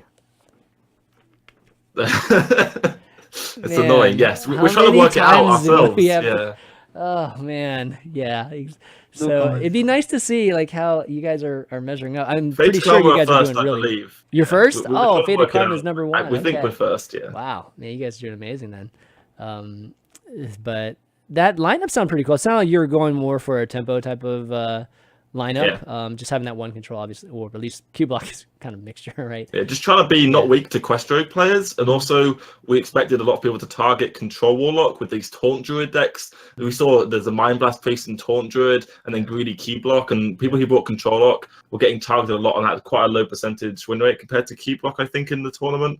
So we were just trying to be strong against everything across the field, not weak to Questrogue either, with the Paladin and the Mage. So just good overall, basically, with these decks. Yeah. And it worked out well in the end. No, that's definitely good. I think the Taunt Druid, we were talking to Tyler, obviously, last week. Tyler had a little bit of an opposite approach to you, right? He had a very, very control-oriented lineup. Crazy. I mean, at the time I thought it was crazy, but then like when I looked at everybody else's lineups, I'm like, oh my gosh, I guess everybody like was definitely thinking that it would be a control-oriented type of meta there, and then so they went greedy, with Benedictus. Yeah, he was trying to destroy the control lock. Yeah. He had that lineup, which even Benedictus, so you don't never get fatigued and stuff. Yeah, he was really trying to beat up the control lock, but the problem was when someone doesn't play control lock and you have your super greedy lineup and you face like an aggro guy, things like the Benedictus tech that you've put in end up backfiring quite a bit, and that's just a completely dead card against aggro. Exactly. Yeah. And then the Taunt Druid too. Like Taunt Druid kind of disappeared right from the ladder meta just because after it had its heyday in the first couple of weeks, people just realized that it was weak against a lot of the strong decks. But clearly in the meta for events, it's been viable, right? Just like Questrogue is. I mean, it's there to serve a purpose, and we saw a lot of it. Like I think Druid was like one of the powerful classes in the tournament, and I'm gonna link Old Guardian's article here. Our Old Guardian does such a great job, guys, of analyzing these esports events. Definitely go check him. We'll have him on the show one of these days. But he does a quick recap, or not quick recap, actually a very thorough recap. A long recap. Yeah, a long recap. The longest actually out of everyone. He shows like some of the, spotlights some of the decks, shows just like what the win percentages were for all the classes, and yeah, one of the things I noticed that was just Druid, had a really good showing there with like 28 Spiteful Druids, 25 Taunt Druids, and even a Quest Malagus Druid and a Togwaggle Druid. It's like, wow, interesting, and even a Token Druid. So Druid's doing just fine in the event meta, even though we've seen it kind of disappear a little bit recently in the ladder meta. So because I think the main reason for that is that it auto loses to Quest Stroke. It's you can concede, and that's like very frustrating. Yeah, Spiteful Druid's not that bad against it. Taunt Druid definitely, It's just we've seen Spiteful Druid. The main weakness is Paladin and Warlock for Druid, which is ladder, I would say. And when you get to ban Paladin, and then you can take a bit for the other matchup, then things get a little better for you. Like once you ban Paladin, cards like Vicious Fledgling, you put that in your Spiteful Druid deck.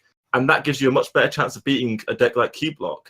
And suddenly your percentages increase there. And just by able to remove one of your bad matchups with Spiteful and with Taunt Druid, then the deck becomes very strong, as we saw in the tournament. Yeah. And of course, Warlock was number one with just pretty even split between Cubeblocks and Control Warlocks. Saw a lot of mirror matchups, and that was it's kind of learning, actually. I learned quite a bit just watching some of the VODs in terms of just how to play against each. I think that's kind of one of the things I wish was, I don't know, like I feel like a lot of viewers would learn a lot if there was just more elements to like explain what the players were thinking and things like that. But it kind of reminded me of just when we used to see Raza Priests played against each other, and they're like little decisions, and it's like, it's tough on the casters because the casters have to pick up on every little thing. So it's kind of, it'd be nice to see, maybe something added there. But this is kind of the breakdown. You see 69 Warlocks, 57 Druids, 46 Priests, 34 Paladins, 30 Rogues, 26 Mages, 23 Warriors, 6 Hunters, and then that one Shudderwock shot, trying to get the camera time is basically what I think they were doing there. Was he on stream? No, he never made it to stream, so it backfired on him. Yeah, I remember he went 0-2 and faced Hunter Ace, who was everyone's favourite for that tournament, and then Hunter Ace had a full control lineup, and then lost to the Shudderwock Shaman, of course. Oh man, that should have been on stream. That would have been amazing. Unlucky. It's so good. Yeah. Oh, it's crazy.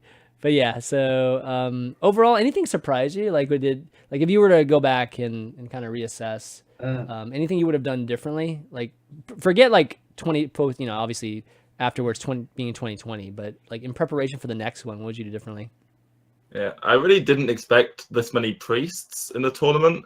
I thought Priest was a decent deck. It was a good deck on ladder, but I didn't expect like it to be the most commonly brought deck with Mind Blast Priest in the whole tournament. And that shocked me a lot, and I probably have teched a little bit more for that matchup. Maybe you see people are adapting now for the Americas playoffs, and they've got loads of extra healing cards in their Warlock decks to try and counter the Priest Mind Blast combo. We see, just even like Earthling Faster I saw in one person's deck, and like Sacrificial Pact being teched in, and there's the 4-mana heal for 4 as well, which is like Earthling. His name forgets me, and they've teched all them, so I'd probably do that for the Priest. But overall, I think the read was quite good in the metagame. Like when I was putting it, you make your spreadsheets and then you try and put in a frequency for each deck to see what expected win rates you can get. And like my frequencies were pretty accurate, pretty close. Maybe not expecting so many Warriors, but then Warrior did rubbish anyway in the tournament. I believe it had a 39% win rate overall, which was pretty terrible. Like you don't get like I've never seen a deck that low in a tournament than Warrior in this playoffs. It was crazy. Right. So yeah, just maybe plan a bit more for Priest. And we see as well Tempo Mage. Maybe we see a lot of odd rogues in Americas in response to EU because odd rogue beats Tempo Mage, and people have tried to target that. It's definitely a potential weak point that people have tried to beat up now. And maybe you could try and build a strategy that beats Tempo Mage, since there were 20 of them in the tournament as well. So with the spreadsheet thing, you can do that on HSReplay.net, right? Yeah, I the was using custom- HSReplay. Okay, just making sure you That's weren't fine. doing Yeah, like yeah. Excel when we have the custom weights on the site for people. Yeah, sometimes you want your own weight, you want your own win rate, so you have to. Yeah. But You have to I was tweak using this. HSReplay a lot. Yeah. Yeah, You so you go can through tweak their this. custom weights, stick Yeah. on, and then you can put your favorite decks, and you can do it so you can have the bands as well. Mm-hmm. Yeah. Yep. You can ban. A lot of people don't know this because it's not clear in our UI that you can ban. You can actually eliminate, classes, and it readjusts the effective win rates. So before you play your opponent in the tournament, you can just stick in his decks, put them all on 25, Yep. and then work out which band's best for your expected win rates as well. Yep. Exactly. Yeah. So just a little feature that maybe some of you guys didn't know about on the site. So I guess maybe next time Priest. It's so hard because obviously America's happening next, I believe, and they're going to. It's always interesting to see who metagames what happened at EU or who metagames what they think is going to be metagamed at EU. Yeah. And it's like you want to be that person that's ahead of everybody else. Really curious to see how just everybody in America is going to react to it. Gaara, what do you think people are going to do? How do you think they're going to respond? I think history kind of repeats itself. If you remember the last preliminaries before this one is, I think we had like a control meta on EU, and then everyone went like quest mage, quest rogue. Yeah. It was ridiculous. Like nobody would expect that. Monsanto had 4 quest decks, right? Or there was only 3. It was crazy. Yeah. It's like so different. It's just countering. I think that's like the obvious thing to do. You look at EU lineups or the winning lineups, and then you're like, okay, people will copy that, and then you make a counter lineup, and then in the end, everyone has a counter lineup as well. I think Europe is definitely always as a disadvantage because basically you have to create the meta, the tournament meta, so it's very hard. I think NA is definitely easier because you see all these different lineups, you see how people think. You have like a lot of sample size, and I don't think the double counter mind game is like that big of a deal. It's, I think, way harder to create the first initial top lineups. Mm-hmm. So, but yeah, you definitely try to target decks that people will not change as much. Like, for example, Paladin will be probably even more popular, or is even more popular. Do we have stats? I mean, the lineups are already public, but I don't know if you have stats of percentages, how they changed. I know that people will play more Druid, and people will play less Priests because like a lot of the pro players said they regretted bringing Priest because it was the worst performing deck. Mm-hmm. So I expect more Paladin, more Druid, less Priests, and then people targeting these niche decks like Mage. Yeah. Because you expect people to still bring Mage, and you don't expect people to change the Mage decks too much or like change that in the lineup. You can expect people to not maybe bring Warlock, stuff like that, but targeting these niche decks seems like a good strategy, especially in Conquest. Yeah. We just got hosted by Mitsu Hide. Thanks so much, man, for hosting us. Really appreciate it. But if people regretted playing Priest, aren't you supposed to bring Priest because of that? Just because nobody expects you to do it, so just completely counter metaing. Like, what decks do you think would be kind of interesting to see? Like you said, the decks are already in, right? And I actually didn't see the breakdown of it. Like, I wish I. Yeah, I think I didn't we basically have to. Honestly, I looked it up. I was quite disappointed, honestly. I was streaming. I didn't catch the finals, like the top 8. So I was looking at Reddit, and there was no Reddit post about the finalists. I know. You messaged me, right? Like, you couldn't believe that there was no Reddit post on our Hearthstone about the playoffs. So the main breakdown was by Old Guardian. So basically, we are waiting for Old Guardian to do the breakdown. Doing God's work, man. Doing Hearthstone God's work. Blizzard just needs to hire him, and just have him write all the esports stuff, and provide because they have an esports portal right now. It's just there's nothing on it that's updated. Like I was looking on the actual event for the EU playoffs in the article, and the links went to these old Battlefight. There was like old events with that Battlefight. So I had to actually find the updated Battlefight and some comment in the forums or in the Reddit. So they need to keep it updated. We had Gosu Gamers at some point, and then they stopped doing it. Yeah. And now we kind of have nobody doing it. It's like it's kind of stupid to do predictions when everything is already public, but you kind of have to go through Twitter and collect what everyone. I mean, posted Hearthstone there. does some stuff too, but it's not like as extensive as it needs to be, right? Like, you know, we have some survival guides, this type of stuff, but it's like post though, you know, outside of just showing all the decks, you know, just getting some stats for it. I mean, I think that's the thing that we're kind of looking for. It's kind of, you know, so in yeah, chat I like, posted there's the breakdown of the difference between Europe and Americas. Yeah, here we go.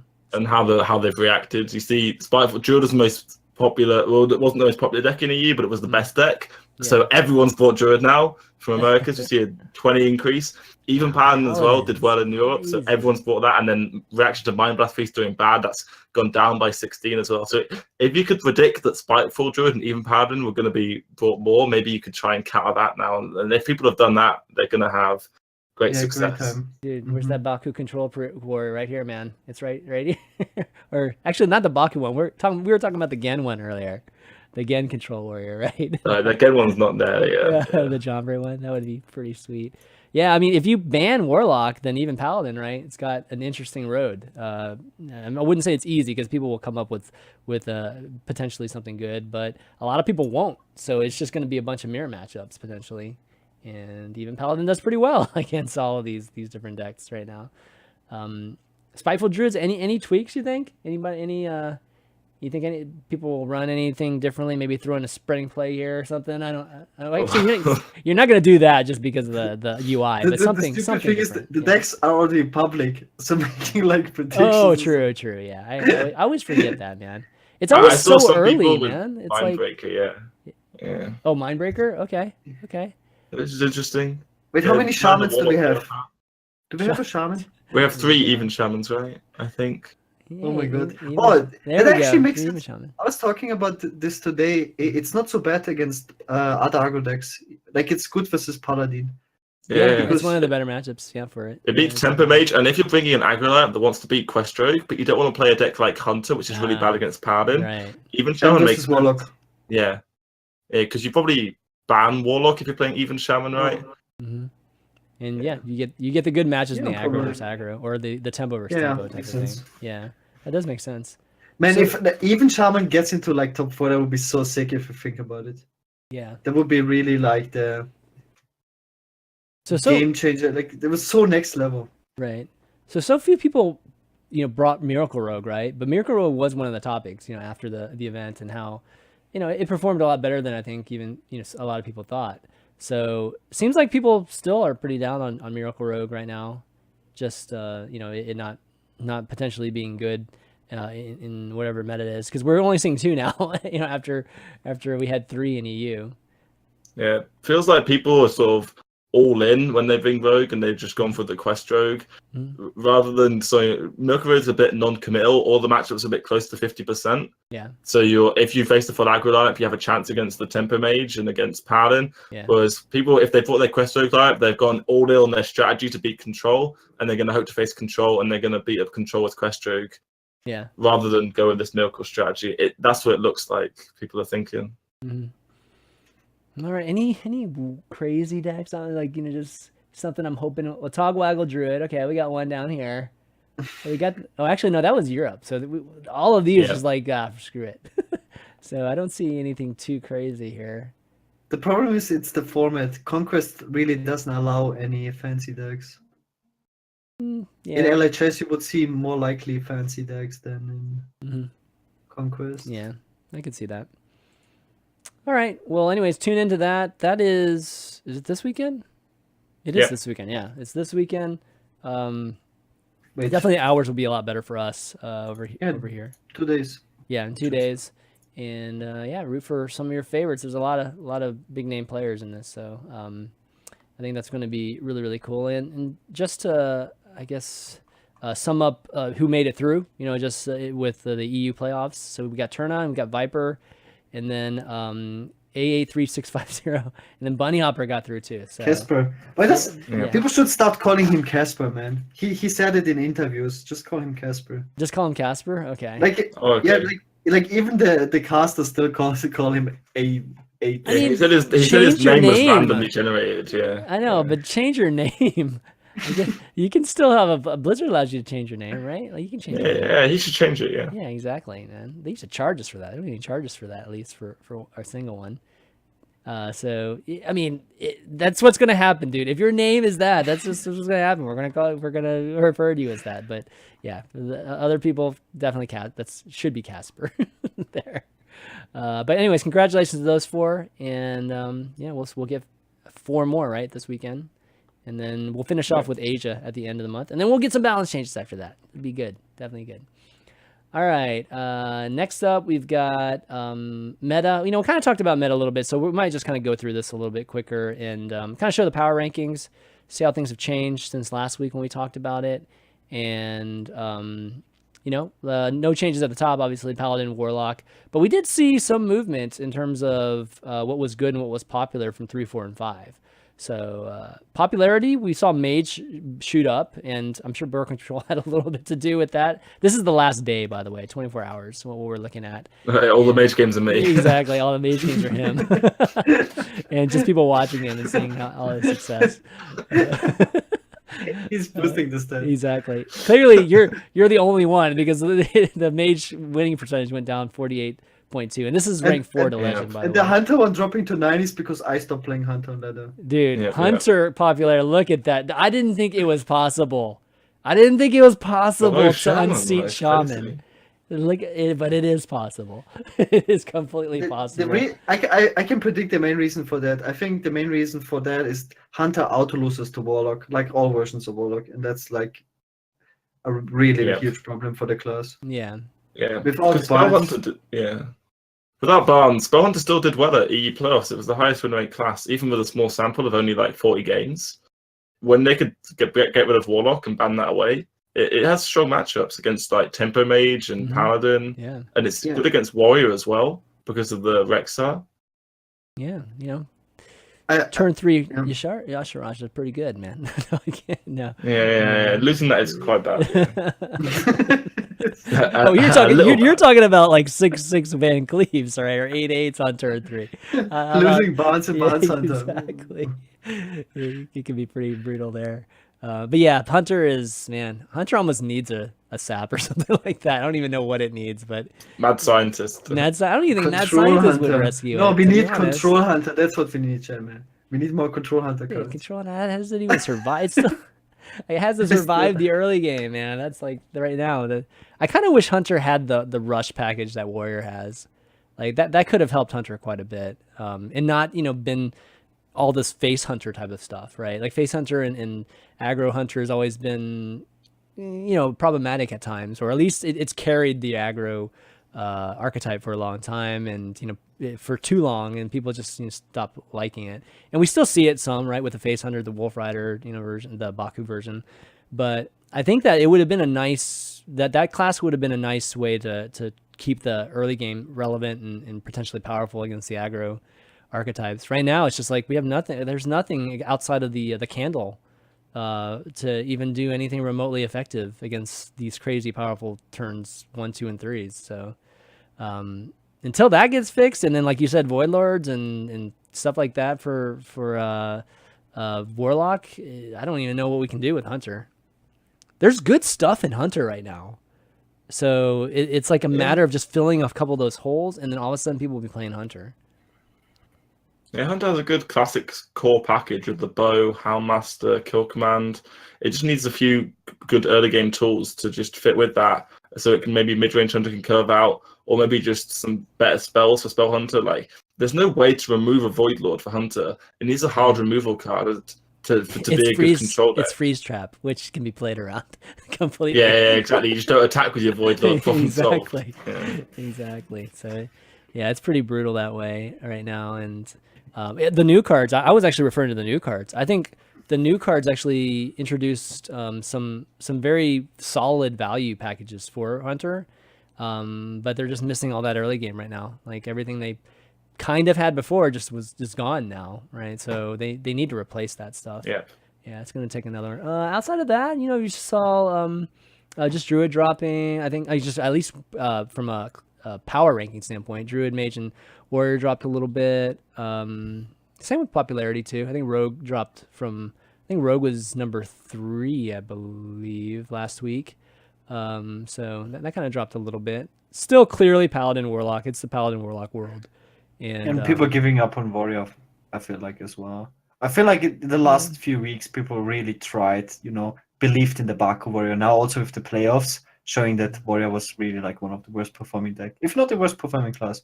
Yeah, by far. Yeah. People are giving up on the Control Warrior. It's just not better than the others, like in the same archetype. Why play something inferior, right? And it doesn't give you that much that's very unique to the Warrior either. So not that surprised. Winning percentage, we still see a pretty close range, from, I would say, even from 2 to 6. It's not that far. Yeah. It just kind of looks bad, but it's actually not. But yeah, that's kind of how it looks. Some of the top decks this week, or at least today, in the last 24 hours. No surprise, even Paladin, Control Lock, Quest Rogue, which is that kind of interesting, Q Block, and then Control Priest. So kind of surprised that Mage isn't on here, given that I've seen quite a few Mages too. Yeah. But yeah, so I think these versions are pretty much what you would expect, all the standard ones. Yeah, that even Paladin recently, Zixo obviously posting rank 1 Legend with it, and then everyone's been playing that and posting co-ranks as well. Yeah. That's like slightly different. People were always playing like the Lich King, and then this one doesn't include the Lightfuse Stegodon package, and there's no Dragos Jailer as well. So just removing that package and playing Chain Gang makes it slightly better against aggro, and then the Archer Commanders, I think, really help against the Priest, which was a big problem for Paladin. Now you can make a sticky board against like Dustbreaker and have more burst damage from hand, which is quite important against Priests. So once you've solved your bad matchup as Paladin, it just gets even better, as we see with this ridiculous win rate. Yeah, I played a lot of this actually in the last day. I mean, when I was playing, I played mostly this like a couple of days ago, and yeah, the Valenier is like really, really good with Arch and Commander. It's like and the Direwolf left. I think that's also quite new. Which one? Oh, the Direwolf. Oh, yeah, that's right. The version I played had it, and he has Beetles in here instead, right? Oh, so, yeah, this one has Beetles instead of Direwolf. Yeah. I think Zixo might have had Direwolf, but the Direwolf's just worse off Cortons, but better to be played sometimes. Yep. Yeah, Beetle's just just aggro tech if you're facing more mages. Yeah, the Wolf, I think buffing your Silverhammer Crude is a really important play against a lot of different decks. So or even it chipping something right for 2 versus 1 is like really good in that kind of first turn, or first 2 turns. But yeah, this version I think has performed super well. Like at one point I think I ended up being at 69% with this deck, or 70%. At one point I was like 17-2 or something with it. It was insane. Yeah, it was really, really good when I was starting at like rank 5 or and worked my way up. But yeah, definitely check that out. And Priest is pretty much the same. I think the Q Block's pretty much the same. Control Lock. If you haven't played Control Lock, this is pretty much what it looks like right now. Those are the Shroom Brewers, where you were talking about earlier. BoarControl. Yeah, the Shroom Brewers are the tech for Priest. Yeah. So, anyways, good stuff. Check that out. Those are all definitely good. You can obviously find these on our HSReplay.net meta tier. If you click on the meta tab, you'll see some of these maybe there if you click on the archetypes. But yeah, still moving along the meta. Right now, I want to give a shout out to just some of our folks that have been supporting the show for a while, the patrons. If you want to support the show, go to patreon.com/valuetown and make a pledge. Help us out. Help us continue doing this show. A lot of these folks that want to mention here have been supporting the show for a while and really, really appreciate that. Mike T, legendary producer, of course, and then Raydan, Bob K, Gary D, Dan S, Nick P, Peter V, Aaron B, Keepa, Greg S, Nicholas B, Eric C, Devilsaurus, and Juan P. Thank you so much, guys, for doing that. And again, if you just go to the site, Patreon I've been using for a long time. They're definitely great. And, it's you can donate as much as you want, like $1, $20, quarter, whatever you want to do. But it basically, what it does is it charges you for each of the episodes we come out, so that, if we skip a week, you don't get charged for anything like that. So check it out, and we really appreciate it if you support it. All right, Q&A, guys. To kind of finish up, we'll just have one last Q&A here. Jason R. has an idea about. Actually, no. Let's start with Ahmed H, and we'll finish with Jason R's. Ahmed H has a interesting question. With the nerfs coming, I expect Call to Arms to be getting the hammer. Is it playable if we just talked about, right? Playable in 5 mana in odd pattern, or even 6 mana. So the 6 mana I think is probably the thing. And Gaara said the 6 mana, yes. BoarControl, you on the fence on that? I mean, playable. Yeah, I mean, you probably still play it because think about what it does. 6 mana, you draw 3 cards and you play them. It's like a Noash, and then you play the cards. It's still good. It's definitely still playable for 6, I'd say, but not. Yeah. For now, with the current cards, it's kind of crazy that it's a 4 mana card. It's playable for 6. Well, it's playable only in the even deck, right? Like you wouldn't play it in Murloc Paladin, right? Oh my god! Jesus, really? I don't think I would play it in Murloc Paladin. It's a board flood. You just play a card, you have a full board. Of course, you play it. I think you still play it. Yeah. You still think you play it? Okay, even with 1-drops involved, you still play it. Okay, all right.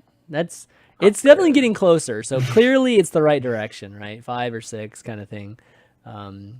So yeah, I hope that answers your question, Ahmed. Jason has a suggestion about just, I guess, what to do with basic packs or people getting started. So he's been playing on all 3 servers. I've been using the Europe and Asian accounts as my free-to-play accounts. So as you know, getting into the game, it's hard to get the cards you need. What do you think about the following ideas? So classic packs would have 10 cards in them when either won through a brawl or a quest. Okay, so the packs that you've been given to you would have 10 cards in them. And this would give you a chance to get more classic cards, obviously, while buying classic cards while buying still the new expansions when they first come out. It wouldn't be a huge amount of cards, but it'd be a subtle way basically to get you more classic cards. And then Wild Dust, his other idea is when you dust something, you should get double the dust. Standard Dust and Wild Dust. Standard Dust would be used to craft any cards, but Wild Dust can only be used to craft cards that are available in Wild. So the way you feel bad about making your Dr. Boom because the dust can only be spent in Wild anyways. Okay, so I think his general ideas have to do with just giving us more in terms of like the older stuff, right? And obviously the dust is just a way to allow us to build some of the newer stuff quicker. So I don't know. And what do you guys think? I mean, from an objective standpoint, obviously, I think all of us think, yeah, it'd be great, just to help folks out, right? But do you think this is a good solution if you were Blizzard? I think for new players, well, personally, when I try to get new players into the game, new friends into the game, they have a big issue with, I don't want to spend all my money on cards. I would like to see there be ways to earn more cards in game, just in-game rewards. Like you can see like a tab of rewards. If I get 10 wins, I get a pack. 20 wins, I get 2 packs, sort of thing. Or just more ways to just earn cards in game just from playing rather than spending money. The game is supposed to be free to play, of course, as people like to joke about sometimes nowadays. But I would definitely like to see. I'm not sure, obviously, from Blizzard's standpoint, they're trying to make the most money that they can. Their current model, I imagine, is making them a lot of money, and they think it's the best one. Otherwise, they would be changing it, right? So I don't expect anything to really change on this front, unless Blizzard suddenly find a way to make more money out of us by making these more packs. But I definitely would like to see new players. Yeah, maybe 10 cards, maybe multiple packs, just earn them in game somehow. Yeah, because we're talking about the basic and classic cards, like those, not basic, but classic cards, right? We're trying to catch people up. I guess this is the idea for it versus like the new expansion. They're giving us plenty of cards with the new expansion. I mean, we got like, I don't know how many packs in total now, like 15, 20 or something. I don't even know, but they gave us a crap load of packs this expansion. Yeah. But still, the people are just getting started right now. They could get all those new cards, but then they're missing all the classic ones. So yeah, Gaara, like, what do you think in terms of this kind of issue and if this is a good idea? They have been changing the quests up a lot as well, and I still think they, again, like I talked about it last week, I don't like this, which would defeat 10 bosses. Yeah, forget that one. That one obviously was a bad idea. The dust thing, I don't know, man. Maybe make cards cheaper, or like get more dust from disenchanting cards in general, not just when a card gets nerfed. I think that helps a lot. I think Crypto talked also about it. The ratio right now is really bad, right? You get 1/4 of the dust of a card. Mm-hmm. That's such a bad ratio, right? If you get, so it really makes you feel like, oh my god, very unlucky, because most of the legendaries are also very bad that you get from any expansion in general. But they fixed the whole legendary rate though. You know, like you don't get repeats anymore, right? Like yeah, but you still want to disenchant most of these legendaries because you can't play them really in any deck. You want to get the good legendaries, and if you disenchant them, that really hurts you. First of all, you can get them back because of that, and because you disenchanted, and but you only get 1/4 of the dust. So it feels so expensive. Like I have 4 accounts actually because I had to make a new NA account, and it's really expensive because my NA account is half free to play. I still spend a lot of money on it, but whenever a new expansion comes out, it really is expensive to craft all the meta decks. I always miss like half of the classes just because it's so ridiculous expensive. And then you notice, I mean, they really did it low key, but they really upped the epic cards, the epic good cards in the game. Yeah. It's like that's went really like we make. You know, it's get harder more to get the epics, PT timer, but at the same time, all the good cards are epic now. It's really is more expensive. Like, and you need 2 of the epics normally too. So that's why they catch. You know, they say something like this card is core for all decks like Corridor Creeper. Epic every time. I know, right? Yeah, there's if you looked at the list of all the epics, there are a lot of the good cards right now. Like in Called Arms. Wait. Called Arms is what is Called Arms? Epic. Epic, right? Epic. Yeah. Called Arms I can't craft Paladin. I'm missing like half the cards. Yeah, on Asia, I spent 100+ quid, and I only have Paladin and like maybe like Odd Rogue as well, and that's it. I sort of invested into Paladin thinking it's going to be good for ages. I just have Paladin. Yeah, that's all I have, and it's still like £100+ just for one good deck if you start from nothing. Yeah, my youngest son is like recently started playing, and yeah, I've been kind of like watching to see how he does because I don't buy the packs or anything. So he's like really experiencing the free to play.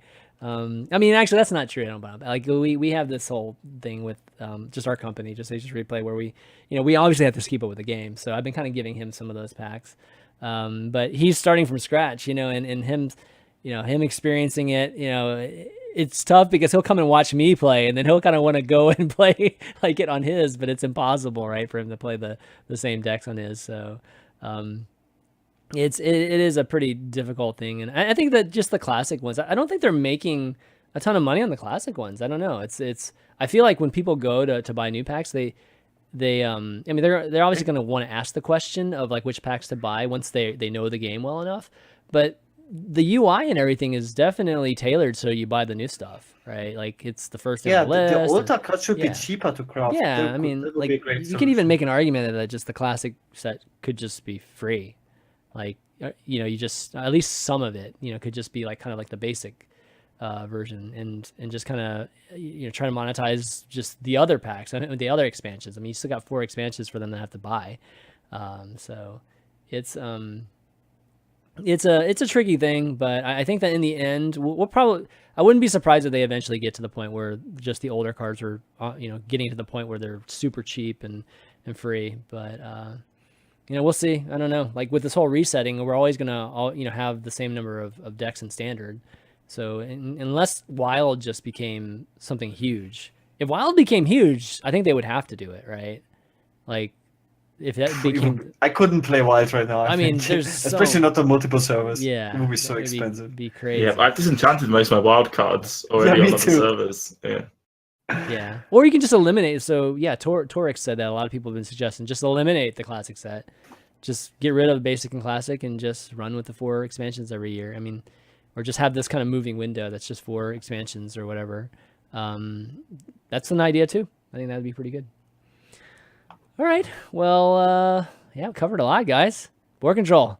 Awesome, man. Like, yeah, it was a great time having you on here, man. Your insight was amazing. Yeah, it's been great. I really enjoyed it, actually. Yeah, man. And when's the next event for you? Like, what's next for you? So DreamHack Tours is the next one. That starts on the 19th. That's 10 days from now. And then, yeah, there's events all the time. I'm going to try and go to as many tour slots as I can. So there's like Austin as well. The full DreamHack circuit starts now. Yeah. So yeah, events all the time. It's going to be great. Yeah, the DreamHacks are a lot of fun too. Gaara, how about you? Are you going to go to any of these DreamHacks?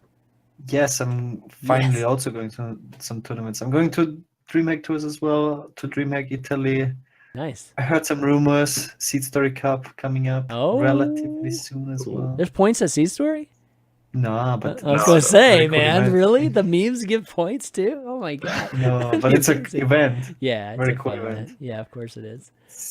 Can't wait for that. And just seeing how other people do. Like, we have APEC right after this weekend as well, I think. It's at the same time, which is a bit questionable. It's at the same time as DreamHack Tours, I heard. Yeah, I think so. So usually you had problems with Blizzard, overlapping events. Mhm. But I guess it's fine now. Yeah, I guess. Too Like, many you events, I remember guess. last year, you couldn't. No event gave points if it was 2 months before or after a preliminary. It was actually crazy. Yeah. So DreamHack Tours, where is that? Like, In Tours. There's tours Oh, in it's France. tours It's a in place. France. Yeah. Oh, I was thinking of like the It's in tour. Tours. I was like, oh my god. Okay. I- Yeah, when I I got saw it, I was like, confused as well, DreamHack yeah. Tours. Like, is this like another Yeah. mini little circuit? It's actually thing? quite difficult to Yeah. get there. Oh, really? Like, you have Okay. to go by train. Like, Oh. you go to Paris and then you have to take like a 2-hour train. Oh, I see. Okay. That's like the fastest way to get there. Man. Yeah. Now this would be good. The DreamHack events are always the fun ones, just with the Grand Prix and just the field's always really, really difficult. And now it's summer, nice time. Yeah, definitely a good time out there. All right, well, BoarControl, thanks for joining us today. And any kind of shout outs you want to do before we take off? Yeah, so just shout out to my team, Fate to Karma. And then follow me on Twitter at BoarControl, Twitch, BoarControl HS. I'll be streaming daily whenever I'm not at events. So come by, check it out. Awesome. Gaara, how about you, man? As always, shout out to my Twitter, shout outs to my stream. I stream every single day, twitch.tv/GaaraBashaman, as people should know by now. And shout outs to all the lovely viewers and to BoarControl for being on the show. It was super awesome. Yeah, definitely need to have you on again sometime, dude. Definitely be fun. And I'll round things out. Thanking both of you guys for doing the show. Everybody for watching. Thanks Mitsu for hosting earlier. And just we actually got a few subs today during the show, which never happens. So thanks to all those folks that subbed today during the stream. It really means a lot. And you can find the show on YouTube, of course, youtube.com/ChanManV and youtube.com/HSReplay.net. We're trying to get some folks over there now, just as we're kind of transitioning over there. You can also find the audios on iTunes as well as Google Play and soundcloud.com/ChanManV. So if you want to listen to it on the way to work, which a lot of people do, definitely look for us there. You can just search for Hearthstone Value Town. If you enjoy the show, leave a comment. It really helps in terms of people trying to find it if they are looking for a Hearthstone podcast too. But that's going to be it, guys, for this week. So for BoarControl, Gaara, and ChanManV, myself. Why do I call myself ChanManV? That's like the first time I've ever done that. It's weird. We'll see you next week, guys. Later.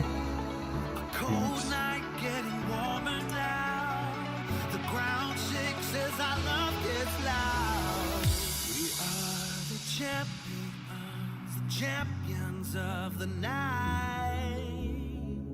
We are the champions of the night.